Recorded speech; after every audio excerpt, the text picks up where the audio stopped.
The minister is expected to be delivering his midterm budget tomorrow, and all eyes are going to be on it, including the likes of Moody's, who are going to be rating us on Friday. But let's take a look at what foreign investors will be looking for in this particular mini budget. And I'm joining me via Skype is Sean Riskowitz, who's the CEO of Protea Asset Management. Many thanks for joining us this afternoon, Sean. I suppose with the investment drive that the minister has put in place, is it working given the issues that we're seeing with the likes of Eskom, for example? Thank you for having me. I think the answer to the question on the interventions that President Ramaphosa and his government are making, we'll only know over time. But you have to look at what they are doing and the message that they are trying to send to international investors and assess whether or not that makes sense. And from our perspective, having had the president through New York, where our business is located, and having heard from other international investors in London and other parts of the world, it's very clear that the message that South Africa is reopening for business is there. And I think that the inputs that the president and his team is putting together at this stage definitely put us in a good position to restore investor confidence in South Africa, particularly from the international investors. Yeah, and I mean, you talk about restoring some of that investor confidence, but certainly there are specific things that foreign investors will be listening out for tomorrow during the midterm budget speech. What are some of those things? Well, you know, in my conversations with international investors, it's been a little less about the very specifics and more about the generals. And what I mean by that is that for South Africa to remain a credible investment destination for foreign investors, the medium-term budget policy statement must show policy continuity and clarity.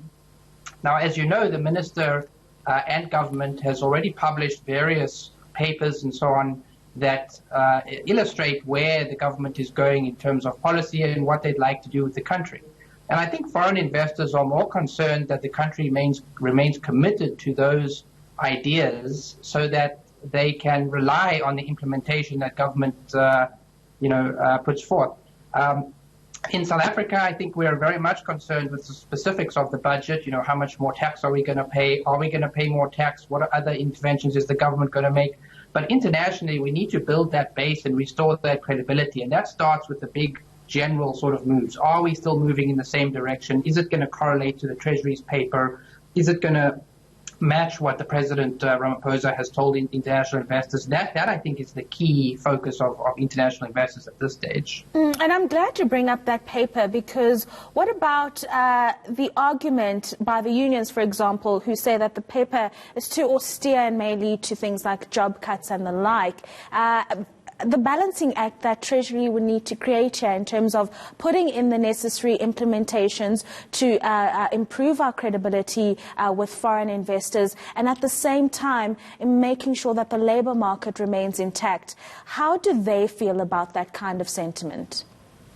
Well, the budget is a classic political animal, isn't it? It serves many different political constituencies, society, business, government, people on the ground, unions. You know, there's all sorts of people that are looking at the budget, and the budget does need to address the needs of all those constituencies.